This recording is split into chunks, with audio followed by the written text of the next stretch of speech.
मंगलमय मंगल करण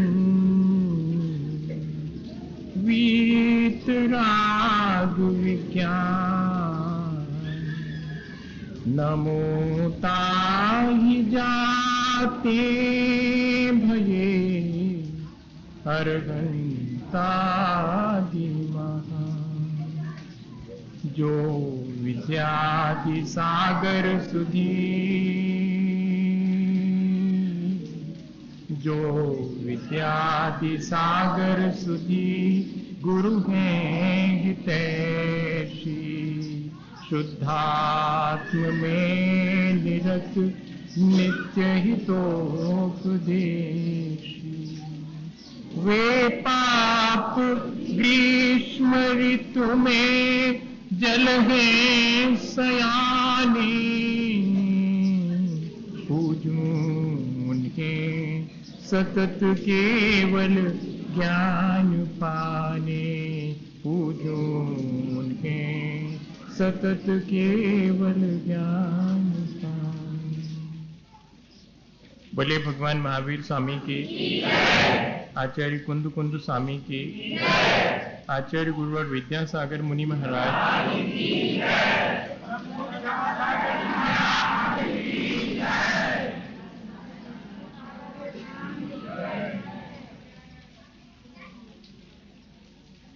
एक बहुत पुरानी घटना है। एक ज्यादा पढ़ा लिखा व्यक्ति नहीं था, अनपढ़ व्यक्ति था। वो अपने गधे पर सामान रख करके यहां वहां ढोया करता था सामान। तो उसने अपने गधे के गले में और एक ठो चमकदार सा पत्थर बांध रखा था। तो एक दिन जब वो अपने घर वापस लौट रहा था गधे पर बोझा रख करके, तो वहां से एक व्यक्ति निकला। वो व्यक्ति पारखी था। उसने देखा कि ये पत्थर जो है चमकदार, ये तो बहुत कीमती पत्थर है। पर कीमती होने के बावजूद भी उसके मन में आया कि इसको तो इसके दाम मालूम नहीं है, पूछे कितने में देता है। होना तो ये चाहिए था कि यदि हमें किसी चीज की कीमत मालूम हो और कोई उसकी कीमत ना जानता हो तो हम उसे उसकी कीमत से वाकिफ करवाएं। लेकिन होता उल्टा है कि किसी को अगर सचमुच अपने जीवन की कीमत नहीं मालूम तो हम भी जो है उसी का समर्थन करते हैं कि नहीं, सचमुच कहां कीमती है, ज्यादा कीमती नहीं है। और उस पारखी जौहरी व्यक्ति ने और नहीं बताया कि कितनी कीमत है, उसी से कहा कि क्यों ये पत्थर बेचोगे क्या? तो उसने, वो अनपढ़ था, उसने कहा इसमें बेचने जैसा क्या है,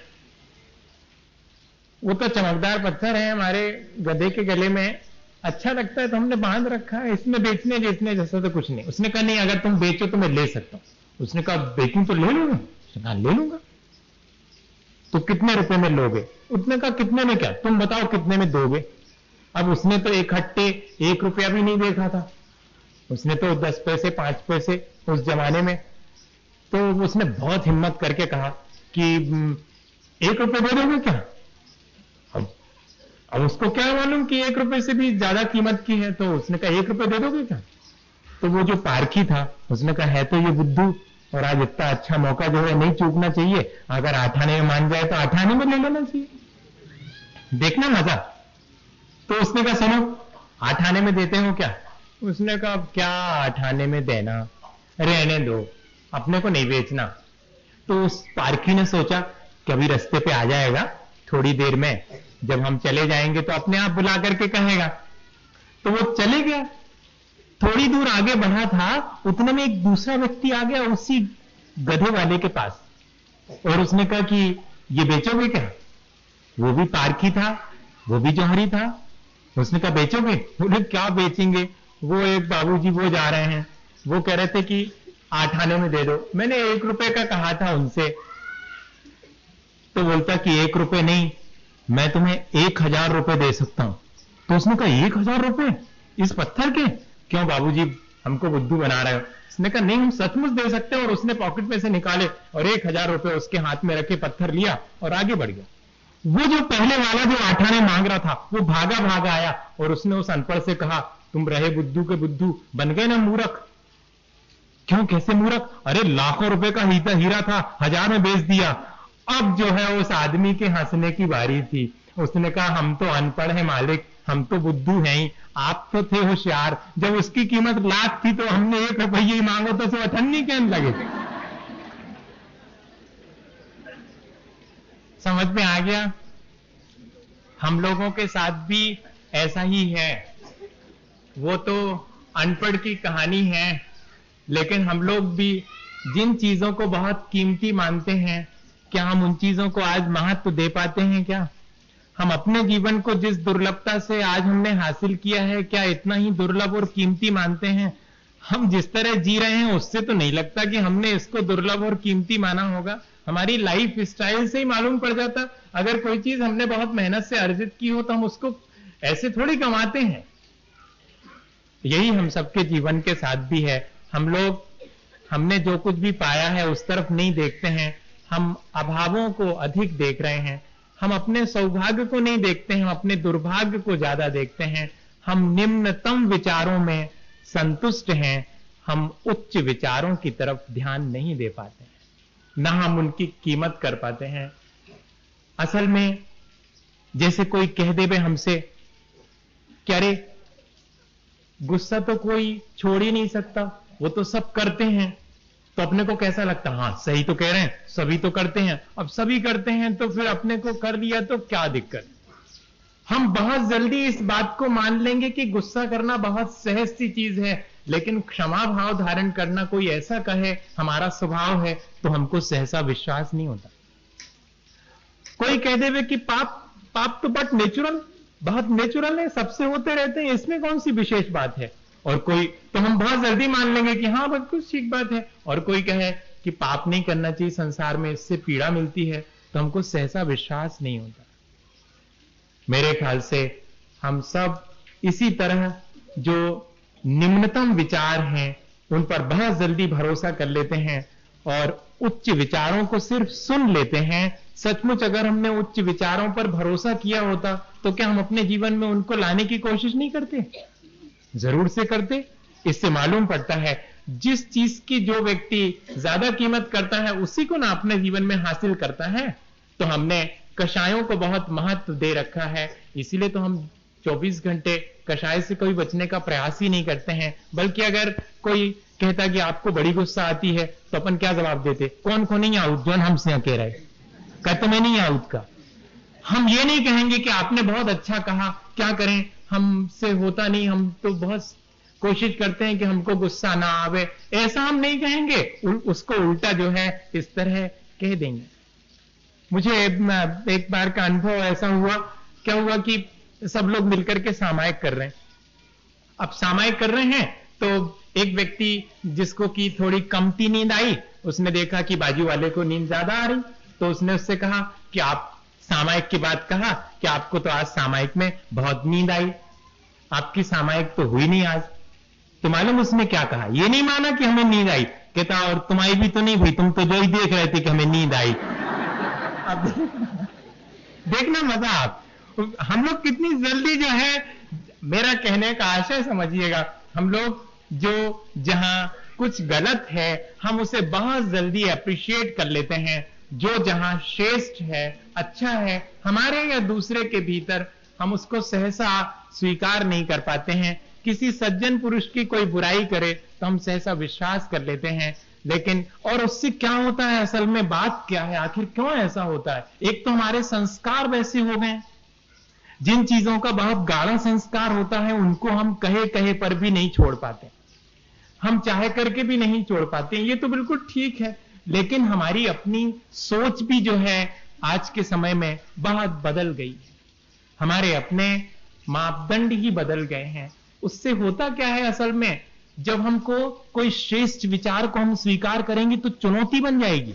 अगर क्रोध करना हमारा स्वभाव नहीं है, क्षमा हमारा स्वभाव है और हम अपने उस स्वभाव को नहीं प्राप्त कर रहे हैं तो एक चुनौती हमारे सामने है। जैसे हमने आपको एक बार नहीं कहा था कि जब हम जो है रोज पूजा करने जाने लगे तो एक हमारे साथ जो लड़का पढ़ता था उसने कहा कि यार तुम्हारा ये सब हमको अच्छा नहीं लगता। हमने कहा क्या मतलब, हम पूजा करने जाते हैं, आपको क्या तकलीफ? बोले हमको क्या तकलीफ, हमारी माँ हमको रोज ताना देती है कि देखो उनको लड़का पूजा करे भी जाते तुम मंदिर तक नहीं जाते। अब ये तकलीफ, ये क्या चीज है? यही चीज है कि हम जो है श्रेष्ठताओं का अगर सम्मान करने लगे तो अपने फिर श्रेष्ठ होने की चुनौती हमारे सामने आ जाएगी। इसलिए हम निम्न विचारों का बहुत जल्दी पोषण करते हैं। अपने वैभाविक दशा का हम जितना पोषण करते हैं रागद्वेष परिणाम का, उतना वीतरागता का पोषण नहीं करते हैं। अगर सचमुच हम अपने जीवन में गौर से देखें इस बात को। और इतना ही नहीं, मजा यह है कि जो श्रेष्ठ विचार हैं उनका भी अर्थ हम अपनी बुद्धि से और उल्टा ही लेते हैं। देखना एक मजे की बात, आत्मा अविनश्वर है, नष्ट नहीं होता है, शरीर नश्वर है। यह एक बहुत श्रेष्ठ विचार है। इसलिए क्या करना चाहिए? इसलिए आत्मा का कल्याण करना चाहिए, शरीर की तरफ ज्यादा ध्यान नहीं करना चाहिए, ये तो नश्वर है। अब देखना इस श्रेष्ठ विचार का क्या अर्थ लेते हैं। अरे भाई, जब आत्मा अविनश्वर है, मरने वरने वाला तो है ही नहीं, तो काहे इसकी ज्यादा फिक्र करो। अरे जो मरने वाला है उसको जरा सजा लो, संभालो, उसको खिलाओ पिलाओ, नहीं तो मर ही जाना उसको तो एक दिन। अब देखना आप ऐसा अर्थ ले लिया और इसी शरीर के पोषण में और हम लगे हुए हैं क्योंकि ये नश्वर है। अरे किसी भी दिन मर जाएगा, समाप्त हो जाएगा, तो इसको संभाले रहो। कहना चाह रहे थे कि उस नश्वर को छोड़ करके अविनश्वर की तरफ ध्यान दो। हमने इनके भी अपने मुताबिक अर्थ ले लिए। जैसे अभी चुरलक जी कह रहे थे कि रात्रि भोजन का हमारा त्याग है, रात्रि भोजन का, तो हम उसका ऐसा ले लेते कि हमने महाराज के सामने कहा था, मतलब महाराज का त्याग है रात्रि भोजन का, हमारा थोड़ा है। अब ये सब क्या है? ये चालाकियां हैं, ये बहाने हैं। अपने को श्रेष्ठ नहीं बनाने के कितने बहाने हैं और इनडायरेक्ट जो निम्नतम विचार हैं उनका पोषण करने के कितने तरीके हैं, ये हमें अपने जीवन में देखना चाहिए। ये बात मुझे आपसे कहनी थी, इतनी ही बात कहनी।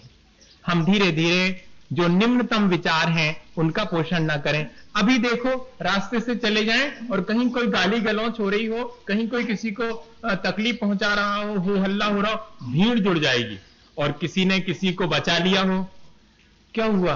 कुछ नहीं, वो गिर रहा था, उनने उठा लिया, बस आगे बढ़ गए हैं। और किसी ने किसी को मार दिया तो हुजूम लगा के खड़े। हम बुराइयों की तरफ बहुत जल्दी आकृष्ट होते हैं और बहुत जल्दी इकट्ठे हो जाते हैं। उसमें लिखा है बुराइयां बहुत जल्दी संगठित हो जाती हैं, अच्छाइयों को संगठित होने में बहुत समय लगता है। वृद्धावस्था में अच्छाइयां संगठित होती हैं, बाकी तो पूरे जीवन भर बुराइयां ही संगठित होती रहती। आप देख लीजिएगा, बहुत जल्दी जो है हम झुक जाते हैं गलत विचारों की तरफ, या कि जो हमारे भीतर बुरा है उसका अगर कोई पोषण कर देवे तो हम बहुत संतुष्ट हो जाते हैं कि हाँ ठीक तो है, बट नेचुरल, ये सब चीजें तो बहुत बहुत नेचुरल हैं, इनसे तो कोई बच ही नहीं सकता है, अपन कैसे बच सकते हैं। तो एक कंसोलेशन जिसको कहते हैं, बड़ी सांत्वना मिलती। एक और तरीका है इसका कि बाहर से चाहे जैसा करते रहो, लेकिन जब बैठो बढ़िया से तो अच्छी अच्छी बात कर लो। एक ये भी डेवलप हो गया है, एक पद्धति ये भी डेवलप हो गई है। आत्मा जो है विशुद्ध है, निरंजन स्वभाव वाला है, बढ़िया है, एकदम शुद्ध है, टंकोत्कीन गायक पिंड है, बहुत अच्छा लगता है कहने में। जब वो ऐसा है तो मैं क्या वैसा अनुभव करता हूं? नहीं, अनुभव तो मैं उसी चोरी चपारी का करता हूं। इधर जाकर के बैठता हूं तो उस शुद्ध आत्म स्वरूप की बात करता हूं, और दुकान पर बैठता हूं तो सिवाय बेईमानी और झूठ फरेब के दूसरी बात ही ध्यान में नहीं आती है। इसके मायने क्या है? इसके मायने ये कंसोलेशन कहलाता है, ये सांत्वना कहलाती है कि हमने जो है अपने स्वभाव को जान भी लिया और अपने को सांत्वना दे ली कि नहीं ऐसा तो कुछ भी नहीं है, तो सब वैभाविक परिणति है, मेरा स्वभाव तो अलग ही है और मैं तो स्वभाव का मजा ले रहा हूं। भले ही मैं जो है कीचड़ में खड़ा हूं, लेकिन मैं गीत गाऊंगा तो कमल के ही गीत गाऊंगा। गाओ, खड़े रहो कीचड़ में। हम निम्न विचारों को महत्व देते हैं और चर्चा करते हैं उच्च विचारों की। भैया अगर हमें उच्च विचार ही अच्छे लगते हैं, श्रेष्ठताएं अच्छी लगती हैं, तो क्यों नहीं हम अपने जीवन को अच्छा बनाते हैं। हमें इस बात पे जरूर से विचार करना चाहिए। एक घटना आती है एक व्यक्ति की, वो घटना उस व्यक्ति की क्या, हम सबकी है। एक बार क्या हुआ कि वो जहाज में जा रहा था, पानी वाली जहाज में। अभी भी चलती है ना पानी वाली जहाज। कोई यहां से बैठा क्या पानी वाली जहाज में? अपन ने तो देखा ही नहीं, पर सुना है कि पानी वाली जहाज चलती है और पानी वाली जहाज में वो बैठा हुआ था। अब वो जहाज डूबने लगी, जैसे वो शुभम चक्रवर्ती के बारे में आता, तो उसकी जहाज डूबने लगी। तो उसने मन ही मन भगवान से प्रार्थना करी कि भगवान, अगर इस जहाज डूबने से बच गया मैं, तो अपनी पूरी हवेली आपके नाम दान कर दूंगा। बड़े मन से उसने जो है पूरी हवेली। अब जब लोग में आजू बाजू सुना कि हवेली दान कर देगा, ये हवेली तो 9 लाख रुपए की है, कमती नहीं थी उसकी, बहुत बड़ी हवेली थी। उन्होंने कहा पूरी दान कर दोगे? सोच लो एक बार। उसने कहा दान कर दूंगा, हवेली दान में दे दूंगा।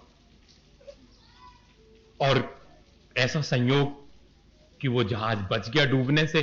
अब लोग पीछे पड़ गए कि दान करो हवेली, तुमने प्रार्थना की थी। तो उसने कहा करूंगा, जरा वकीलों से सलाह ले लूं मैं। तो उसने वकीलों से सलाह ली, और एक दिन जो है वो, देखो बच्चे लोग जो है पहले से मत बताओ कहानी, जिनको मालूम है वो चुप रहो। हम सुना रहे हैं ना अभी, फिर बीच में मजा खत्म हो जाएगा। कुछ लोगों को मालूम है, वो हमने पहले सुनाई थी एक बार, तो यहां नहीं सुनाई मेरे ख्याल से, और कहीं सुनाई। तो क्या हुआ, उसने मालूम क्या करा, उसने एक दिन अनाउंस किया कि वो हवेली बेचने जा रहा है, उससे जो पैसा आएगा वो सब भगवान के मंदिर में लगा दिया जाएगा। लोगों ने कहा बहुत अच्छा, यही तो बात थी, यही तो कमिटमेंट था उसका। जब आए लोग तो उसने नीलामी की। इस हवेली के साथ एक मेरे पास जो पली हुई बिल्ली है वो भी बेची जाएगी। हवेली की कीमत 1 रुपया, बिल्ली की कीमत 9 लाख रुपया। जिसको हवेली लेना उसको बिल्ली लेना कंपलसरी है। जिसको टेक्स्ट बुक लेना उसको कुंजी लेना जरूरी है। टेक्स्ट बुक 10 पैसे की है, कुंजी 2 रुपए की, तो 2 रुपए 10 पैसे का सब माल बिकेगा।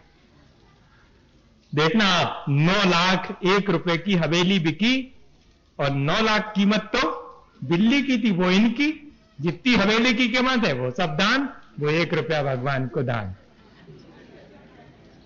ये है हम लोगों के साथ। हम अच्छी चीजें करने जाते हैं तो उसमें से भी रास्ता निकाल लेते हैं।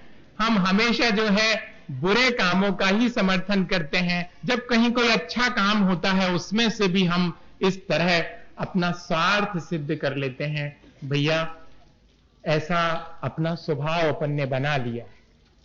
स्वभाव क्या कहें, ऐसी अपनी टेक बन गई है, मन की टेक कहलाती है। Habit is the second nature. जब जो आदत बन जाती है वो हमारा एक तरह का दूसरा स्वभाव ही है। वास्तविकता हमारी ऐसी नहीं है।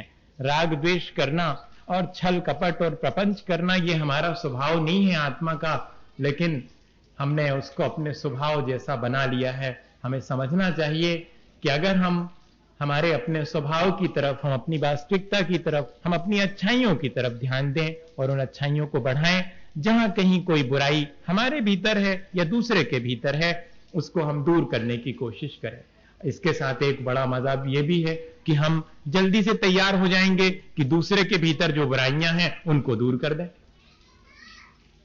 जब अगर बात आई है बुराइयों को दूर करने की, तो हम जल्दी तैयार हो जाते कि हाँ, हम दूसरे के भीतर जो बुराइयां हैं उनको दूर करेंगे। अरे नहीं भैया, अपने भीतर जो बुराइयां हैं उनको दूर करने की शुरुआत करनी चाहिए। जो स्वयं अच्छा है वही सबसे अच्छा बनने की बात कहे तो शायद कोई असर होता है, लेकिन जो व्यक्ति स्वयं अपने जीवन में बुराइयों का समर्थन करता है, वो अगर दूसरे से कहे, पिता खुद जो है सिगरेट पीता हो और बेटे से कहे कि नहीं पीना चाहिए, तो क्या होगा?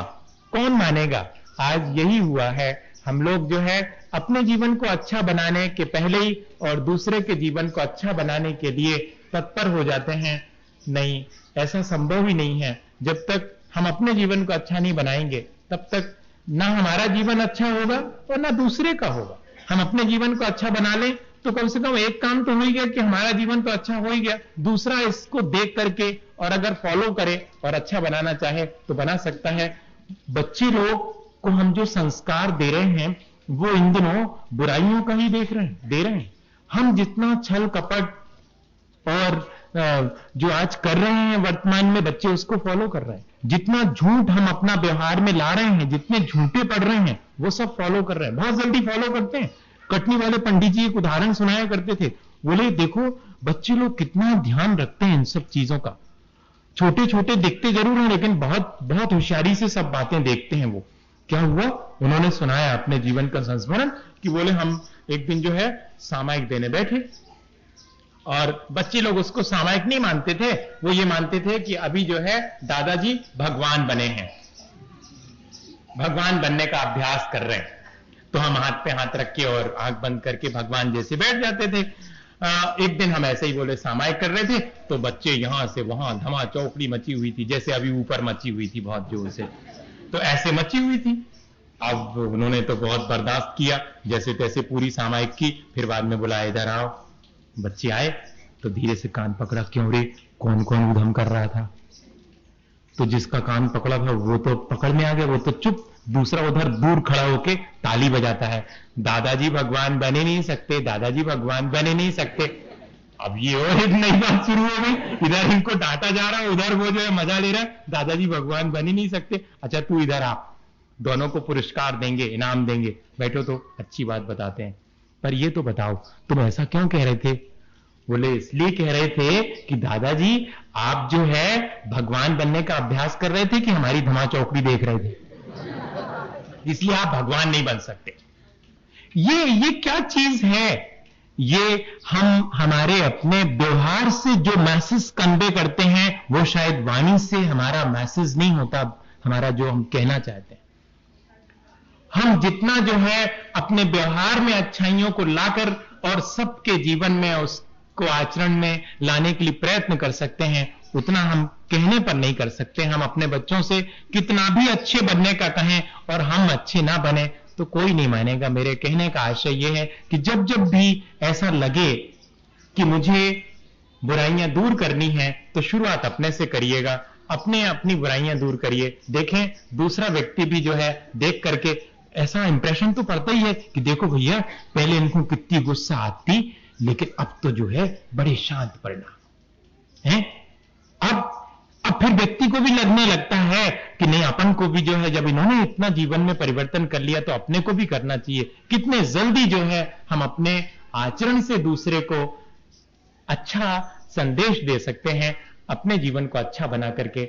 और अपने जीवन को अच्छा बनाने के लिए आखिरी में मुझे जो आपसे कहना है, ये तो एक बहुत अपन ने विचार कर लिया इन चीजों पर कि हमारे जीवन में क्या चल रहा है, ये तो हमने विचार कर लिया। अब क्या करना है?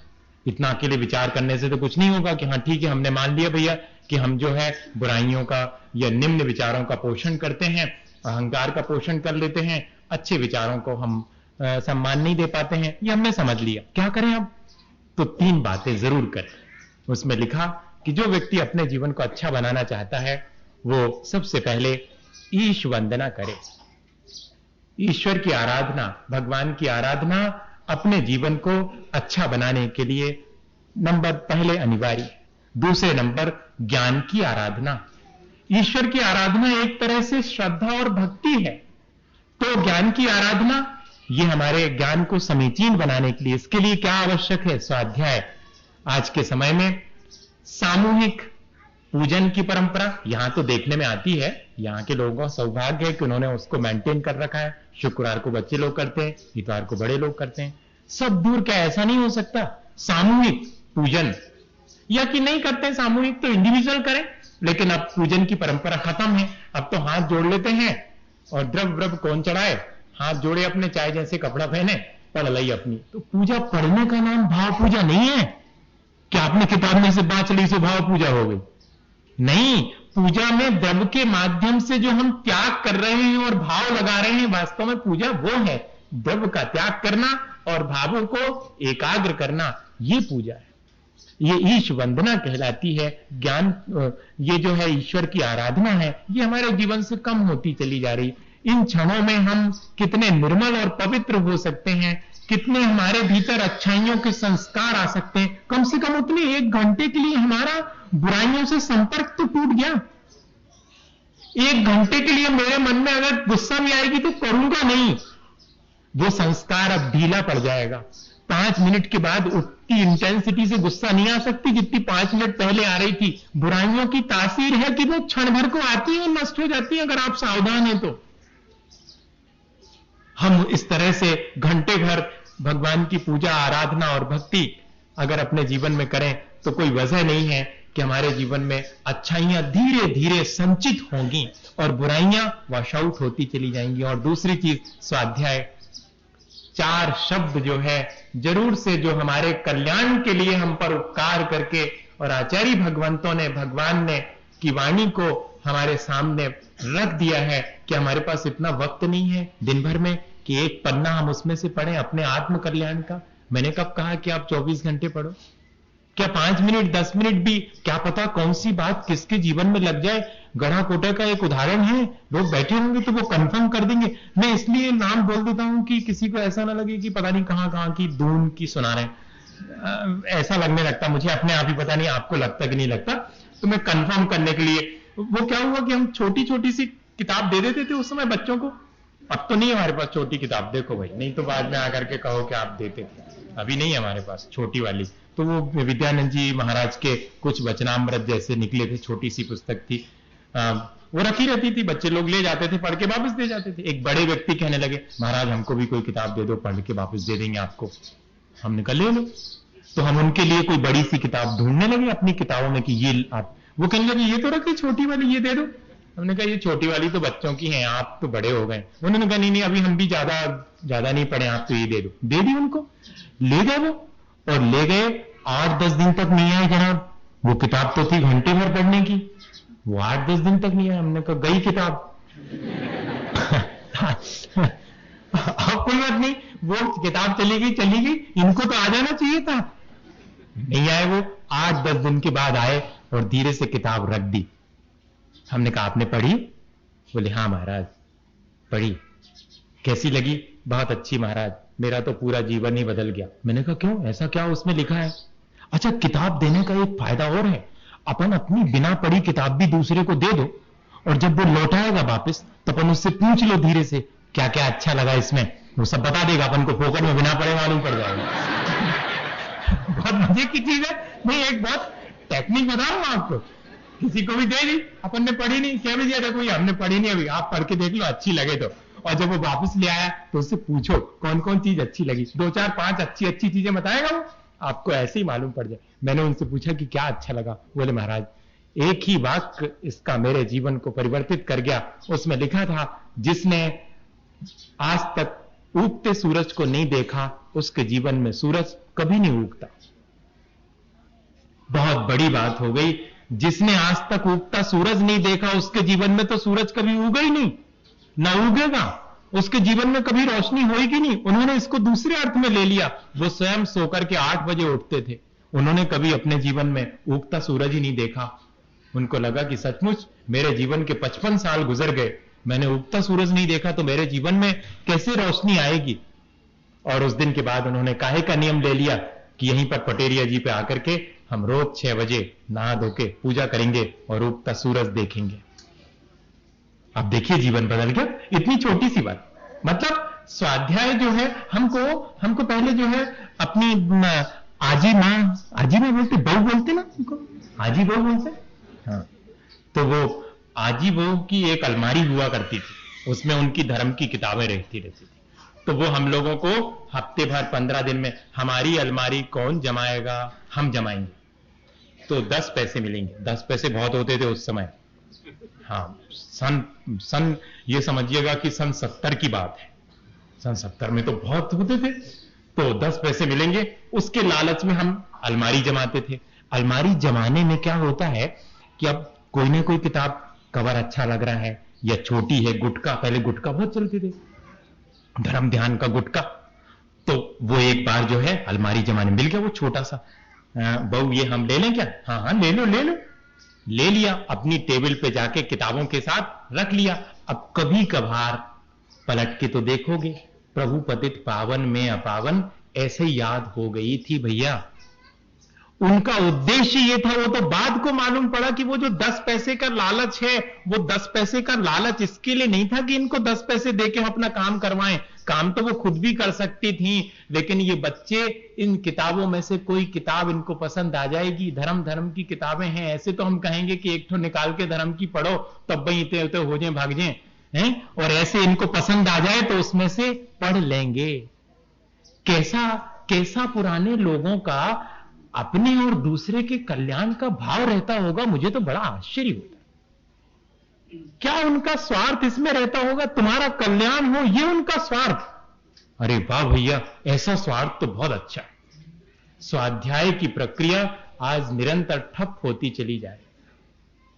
दुनिया भर की पत्र पत्रिकाएं आने लगी हैं, सैकड़ों आती हैं, उन्हीं में कोई एक आध वचन लिखा रहता है, कोई की इनकी छीछालेदारी, उनकी निंदा, उनका फराना, यही लेख चलते रहते। लेकिन एक व्यवस्थित ग्रंथ, हम किताब निकाल के रत्नगंज शापकाचार्य का स्वाध्याय, किसी से पूछें तो कोई ये नहीं कह पाता है कि मैं एक ग्रंथ का स्वाध्याय कर रहा हूं। मैं रत्नगंज शापकाचार्य का स्वाध्याय कर रहा हूं, रोज एक श्लोक पढ़ता हूं, उसका हिंदी पढ़ता हूं। 150 दिन का मेरा नियम है, 150 श्लोक हैं, 150 दिन में पूरे हो जाएंगे। फिर नहीं समझ में आएगा तो एक बार और पढ़ूंगा। 365 दिन में 2 बार रत्नगंज शापकाचार्य का, 1 साल में स्वाध्याय। देखें कैसे समझ में नहीं आता, कितने बुद्धू से बुद्धू होगा तो भी जो है स्वाध्याय करने से ज्ञान का शयोपशम बढ़ेगा। ज्ञान की आराधना करने से परिणामों की निर्मलता होती। उतनी देर प्रपंच से बच जाते हैं जितनी देर किताब में दृष्टि है। भैया ऐसे ही उपाय करना पड़ेंगे आज के समय में तो। और नंबर 3, श्रम की आराधना करना। हां, श्रम की आराधना करना आज जो है ये खत्म हो गया। आज तो जो है करोड़पति कैसे बने, श्रम नहीं करना पड़े, बस जरा बातों का जमा खर्च और करोड़पति। देखना आप, श्रम ना करना पड़े। टिकट ले लेंगे 1 रुपए का, शायद खुल जाए लाख की लॉटरी, मैंने मेहनत ना करना पड़े। अरे नहीं भाई, wealth without work is a sin. Gandhi ji ने लिखा कि वो पैसा जो बिना श्रम किए आया है वो सब पाप है। डाकू बंदूक ले जाता, अड़ा देता है, लाखों रुपए रखवा लेता है, आप उसके उस पैसे को ठीक मानते हो क्या? क्यों नहीं मानते? पैसा तो पैसा है, लेकिन उसका साधन ठीक नहीं है। जिस साधन से उसने पैसा अपनाया है वो ठीक नहीं। साध्य तो पैसा है, ठीक है, लेकिन साधन ठीक नहीं। तो हमें यह चीज ध्यान में देनी चाहिए। हम आज श्रम को बहुत कम महत्व दे रहे हैं। हमको हर काम हाथ पे रेडीमेड चाहिए, फूड रेडीमेड, भोजन चाहिए तो रेडीमेड चाहिए। हमने सुना दिल्ली में, अब पता नहीं सही है कि नहीं सही, कभी जाइएगा आप तो देख के आइए, बताते हैं लोग ऐसा कि अपने यहां पर जैसे दलिया सेंक के रखत ना है, फिर बना लो, 10 मिनट तो लगने, लेकिन उतने दलिया बनाओ, पैकेट में पैक आता है, खोलो और फिर खाओ चम्मच से। इतने आलसी लोगों को वो दलिया पचेगा कैसे, ये बताओ? वो बनाते नहीं। अब कुछ दिन के बाद तो खिचड़ी बनी बनाई पैक होके आएगी। हर चीज जो है रेडीमेड, कुछ करना नहीं पड़े। नहीं भाई, अगर हम इस तरह श्रम से बचेंगे तो क्या होगा? वो जो श्रम का महत्व था, वो जो रचनात्मक कार्य करने का कंस्ट्रक्टिव जो एटीट्यूड था, जो एक रचनात्मक हमारा सोच था, वो सोच खत्म हो गया। ना हम रचना करते हैं, ना रचना का हमें महत्व है। हम जब किसी चीज को अपने हाथ से बनाते हैं, फिर देखिए अपने हाथ से रोटी बनाओ, थोड़ी जल भी जाए, टेढ़ी भी हो जाए, और कोई कहे क्या कैसी लगी, बहुत अच्छी लगी, हमने बनाई थी, जल भी गई तो भी अपनी बनी तो सबको बहुत अच्छी लगेगी। क्यों अच्छी लगती? उसमें स्वाद कैसे आ गया? मैं आपसे ये कह रहा हूं, उसमें स्वाद आया है मेरे श्रम का स्वाद। मैंने उसको अपने हाथ से बनाया। इसी तरह से मैंने अगर पूजा का पानी भरा है अपने हाथ से, मैंने पूजा की द्रव्य अपने हाथ से धोई है, और घर से पूजा की द्रव्य लेके आया था, और कपड़े भी मैंने अपने हाथ से धो के फिर भगवान की पूजा करी, उसका आनंद अलग है। और पुजारी जी के हाथ से बनी हुई पूजा की द्रव्य से इस थाली में उसे उठा के इस थाली में डाल देने में वो आनंद नहीं है। क्यों नहीं आ रहा आनंद? हम श्रम का महत्व नहीं समझ रहे। ईश्वरचंद विद्यासागर हुए, बस आखिरी कहानी सुना करके और बात पूरी कर रहा हूं, तो ज्यादा हो गया, 3 मिनट, 2 मिनट की कहानी है। वो एक किसी बहुत बड़ी उनका सम्मान समारोह था ईश्वरचंद विद्यासागर का। तो ये कलकत्ता साइड के हैं, बंगाल के। तो उसमें उनका कोई लेक्चर भी होना था, उसके लिए बहुत लोग जा रहे थे, पर बहुत कम लोग पहचानते थे उनको, वो अपने आप में मस्त रहा करते होंगे, तो नहीं पहचानते थे लोग। एक स्टेशन पर वो उतरे तो एक युवक जो है उसी ट्रेन से उतरा और उसके पास एक ही तो अटैची थी, लेकिन वो चिल्लाने लगा, एक कुली एक कुली। अब कुली तो कोई वहां था नहीं, और वो खड़ा हुआ अपने आराम से, सूट खराब ना हो जाए इसलिए मुड़ेंगे भी नहीं, उठाएंगे भी नहीं अपना। अब इन्होंने देखा कि कोई भी नहीं है और इस युवक को कुली की जरूरत है, तो इन्होंने धीरे से कहा कि क्या सामान ले चलना है? तो उसने कहा तुम कुली हो क्या? बोले आपका सामान ले चल सकता हूं। वो समझा कुली होगा, ऐसे ही पहने थे कपड़े वपड़े भी, कोई खास नहीं था उनका कि देखो बहुत अच्छे कपड़े पहनने से कोई ज्ञानवान नहीं होता, ऐसा नहीं समझना। कोई बहुत अच्छे जूते वूते और ड्रेस व्रेस लगा के चला जाए तो बहुत बुद्धिमान हो जाएगा, ऐसा नहीं है। गैर माने पढ़ा लिखा व्यक्ति जो है जितनी सादगी से रहेगा, उसका पढ़ा लिखापन उसके जीवन में उतना ही काम आ रहा है। और आज पढ़ लिख करके और सिर्फ जो है बाहरी चमक धमक उसमें ही हम उलझ गए हैं, श्रम का हम उतना महत्व नहीं दे पा रहे हैं। और उन ईश्वरचंद उसका सामान उठा के और तांगे तक ले गए, वहां रख दिया। वो पैसे देने लगा वो युवक कि कुली कितने पैसे हुए? उन्होंने कहा नहीं धन्यवाद, ऐसा कह के वो चले गए। अब वो युवक तो अपनी मस्ती में, और पहुंचा जब वो सभा भवन में पहुंचा, और जब उसने देखा, नीचे बैठा था वो तो कुर्सियों पर, और उसने देखा कि अब जिनका सम्मान होना है वो आने वाले, तो उसने देखा कि अरे ये तो इन्होंने मेरा सूटकेस उठाया था और मैंने इनको पैसे देना चाहे थे, ये तो वो ही है। अब तो वो पानी पानी नीचे सिर करे कि देख न ले मुझे, लेकिन उनको तो उन्होंने देख ही लिया था। उनका बहुत बढ़िया लेक्चर हुआ ईश्वरचंद का, और उन्होंने श्रम के महत्व पर ही बहुत सारी बातें कही। और नीचे उतरे तो वो तो सिर झुकाए था, उसके कंधे पर हाथ रख के कहा कि देखो कभी भी ऐसा अवसर आ जाए तो श्रम करने वाले का महत्व कम नहीं करना। तुम उसे पैसे से नहीं खरीद सकते, 2 पैसे थे उतना तो तुम अपना सूटकेस अपने हाथ से भी उठा सकते थे। तुम तो कुली को ऐसे जवाब दे रहे, बुला रहे थे जैसे कि वो आदमी ही ना हो। हम जो है इस तरह का व्यवहार अपना गौर से देखें कि इससे क्या होता है। इससे हमारे भीतर जो बुराइयां हैं वे ही संचित होती हैं भैया, अच्छाइयां संचित नहीं होती हैं। इस तरह हम भगवान की आराधना करें, स्वाध्याय करें और श्रम करें। श्रम कौन सा? संसार बढ़ाने वाला श्रम नहीं, बल्कि भगवान की पूजा भक्ति में होने वाले श्रम से हम नहीं डरें, और दूसरे की मदद करने के लिए भी तत्पर रहें। इस तरह हम अपने जीवन को अच्छा बना सकते हैं और बुराइयों को हटा सकते हैं। हम सब ऐसा प्रयास करें इसी भावना के साथ। बोले आचार्य गुरु और विद्यासागर मुनि महाराज मिथ्यात्म नाश वेखो, ज्ञान के प्रकाश वेखो।